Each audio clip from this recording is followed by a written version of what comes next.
जिले की हलचल। आकाशवाणी लखनऊ से प्रस्तुत है जिले की हलचल।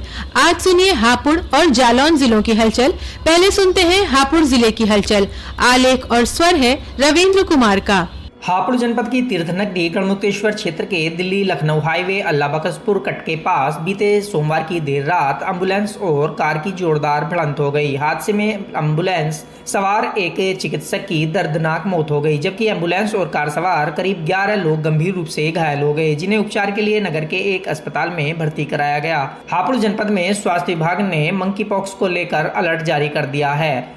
स्वास्थ्य विभाग की तरफ से लोगों को जागरूक करने का कार्य किया जा रहा है ताकि मंकी पॉक्स जैसी बीमारी से बचाव किया जा सके। स्वास्थ्य विभाग द्वारा गांव-गांव जाकर मंकी पॉक्स जैसी बीमारी को रोकने के लिए बचाव के बारे में जानकारी दी जा रही है और लापरवाही न करने की अपील की जा रही है। मुख्य चिकित्सा अधिकारी डॉक्टर सुनील त्यागी ने बताया कि एमपॉक्स एक संक्रामक वायरल रोग है जो मनुष्य और कुछ अन्य जानवरों में हो सकता है। इसके लक्षणों में बुखार, सूजी हुई लिम्फ नोड और एक दाने जो फफोले बन जाते हैं और फिर टूट जाते हैं। ऐसे लक्षणों की अवधि आमतौर पर 2 से 4 सप्ताह की होती है, लेकिन इसी दौरान किसी भी प्रकार की लापरवाही नहीं करनी चाहिए। स्वास्थ्य विभाग ने एमपॉक्स को लेकर तैयारियां पूरी कर ली हैं। मुख्य चिकित्सा अधिकारी डॉक्टर सुनील त्यागी ने बताया कि अगर कोई इन्फेक्टेड व्यक्ति मिलता है जिसमें दाने हो, बुखार हो, शरीर पर दाने बन जाए, बुखार हो और उसकी जो ग्रंथियां हैं, लिम्फ नोड, ये गर्दन की, जांघ की, ये बगल की, ये बढ़ी हुई हो, बड़ी हो रही हो, तो हमें समझना चाहिए कि मंकी पॉक्स के भी रोगी हो सकता है। तो उसके बचाव के लिए जनपद में यही इंतजाम किए गए हैं। अगर इस तरह का कोई प्रचार प्रसार,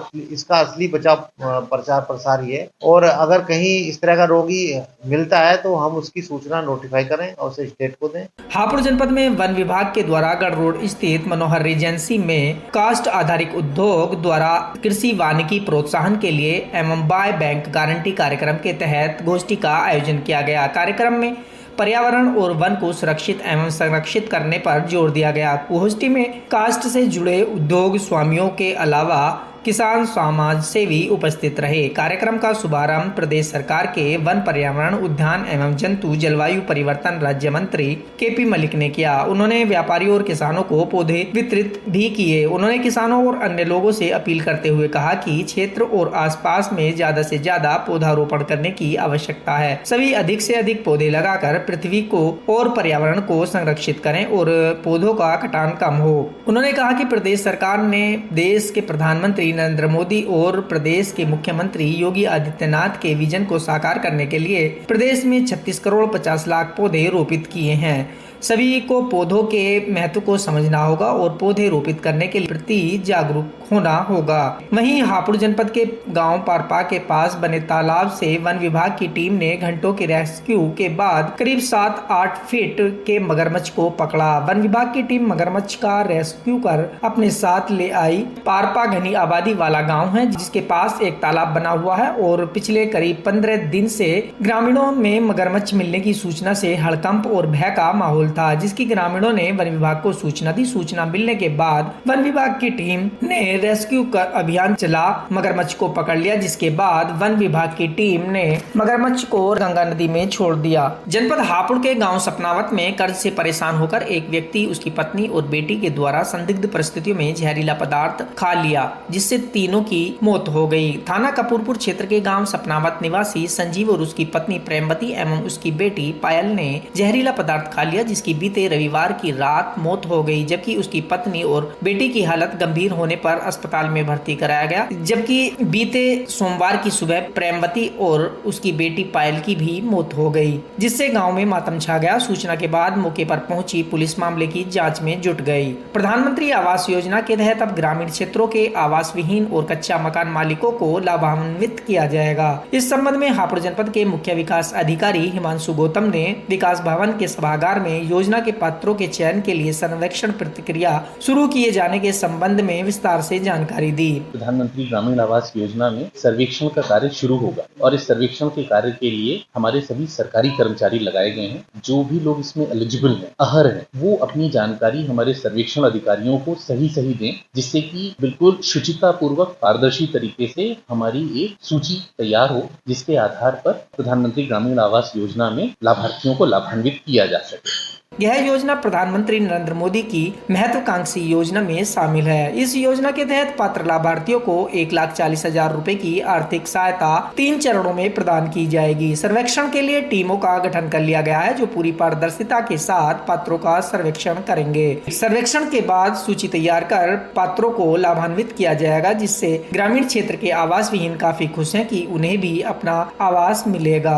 हापुड़ की तीर्थ नगरी गढ़मुक्तेश्वर ब्रजघाट में सोमवती अमावस्या के अवसर पर पश्चिमी उत्तर प्रदेश के करीब 5 लाख से अधिक श्रद्धालुओं ने गंगा स्नान किया। भाद्रपद मास की सोमवती अमावस्या के अवसर पर मोक्षदायिनी पतित पावनी गंगा में आस्था की डुबकी लगाने का सुबह से ही क्रम जारी रहा। सोमवती अमावस्या पर गंगा स्नान का विशेष महत्व है। श्रद्धालुओं ने विधि विधान से पूजा अर्चना कर विश्व कल्याण की कामना की। हापुड़ जिले की हलचल के बाद आइए सुनते हैं जालौन जिले की हलचल। आलेख और स्वर है सुनीता सिंह का।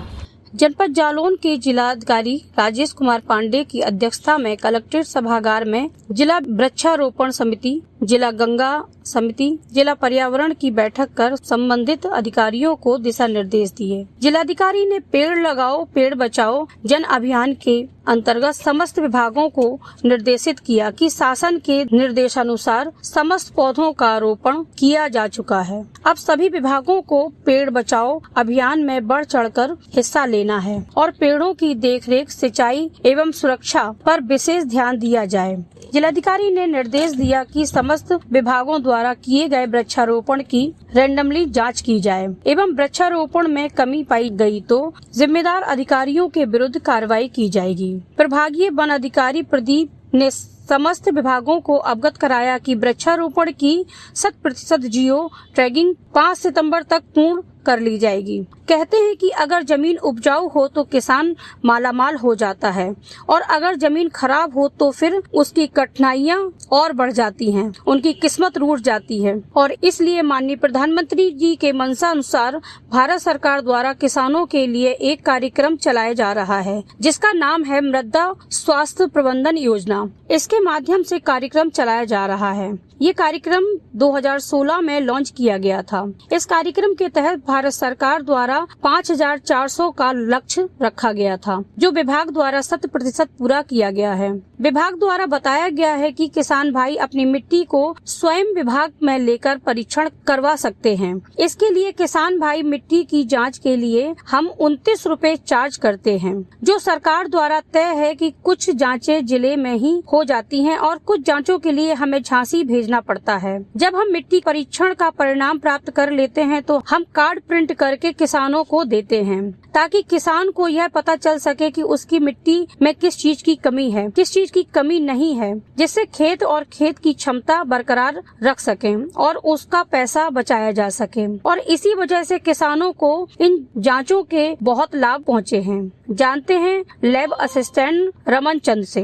माननीय प्रधानमंत्री जी द्वारा एक कार्यक्रम चलाया जा रहा है जिसका नाम है मृदा स्वास्थ्य प्रबंधन योजना। इस योजना के तहत हमारे जनपद जालौन में इस वर्ष 2023-24 का जो लक्ष्य रखा गया था भारत सरकार द्वारा 5400, जिसको हमने 100% पूर्ण कर लिया है। जिसका हमने मिट्टी का परीक्षण परिणाम प्राप्त करते हुए हमने कार्ड प्रिंट करके कृषि निदेशक महोदय को वितरण हेतु उपलब्ध करा दिए गए हैं, जिसको शीघ्र ही उन किसानों तक पहुँचाया जाएगा और उससे किसानों को 100% उससे लाभ भी होगा। सीएमओ जालौन की सूझबूझ से जेई टीकाकरण अभियान में बिफरे बच्चों के अभिभावक टीकाकरण के लिए राजी हुए। इस टीकाकरण से बच्चों में होने वाली दिमागी बुखार से बचाव होगा। जनपद में समस्त स्कूलों में पंजीकरण 5 से 15 वर्ष तक के बच्चों को टीकाकरण होना है। जनपद जालौन के मुख्यालय उरई में प्राथमिक विद्यालय गणेशगंज बजरिया में जेई टीकाकरण अभियान के अंतर्गत टीकाकरण किया जा रहा था और टीकाकरण सत्र पर अभिभावकों द्वारा टीकाकरण का भयंकर विरोध किया जाने लगा। जब यह बात सूचना CMO Jalaun doctor ND Sharma को मिली तो वह तत्काल बेसिक शिक्षा अधिकारी और समाज सेवी अलीम के साथ पहुंचकर विरोध कर रहे उपस्थित अभिभावकों से वार्ता कर बच्चों में होने वाली दिमागी बुखार से बचाव हेतु जेई टीका लगाए जाने का प्रभाव के बारे में विस्तार पूर्वक बताया। मौजूद अभिभावक जब टीके के प्रभाव को जाने तब सभी अभिभावक प्रेरित होकर अपने बच्चों को टीका लगाने की अनुमति दी और इस बात का असर ये हुआ कि स्कूल में मौजूद 56 बच्चों का टीकाकरण कराया गया। मुख्य चिकित्साधिकारी डॉक्टर ND शर्मा ने बताया कि ये टीकाकरण शासन की मंशा के अनुरूप दिमागी बुखार से बचाव के लिए 1 से 15 वर्ष के बच्चों को लगाया जा रहा है। पहले भी 38 जनपदों में प्रदेश के लग चुका है। इस चरण में 4 जनपद चिन्हित हैं, जिसमें जनपद जालौन भी है। इसी के क्रम में तो मैं सभी से अनुरोध करूंगा कि सभी लोग इसमें बढ़ चढ़ के अपने बच्चों की जान माल की रक्षा के लिए 1 से 15 वर्ष के बच्चों को स्वयं आगे आकर टीका लगवाएं। ये था आकाशवाणी लखनऊ के क्षेत्रीय समाचार एकांश द्वारा प्रस्तुत जिले की हलचल का आज का अंक।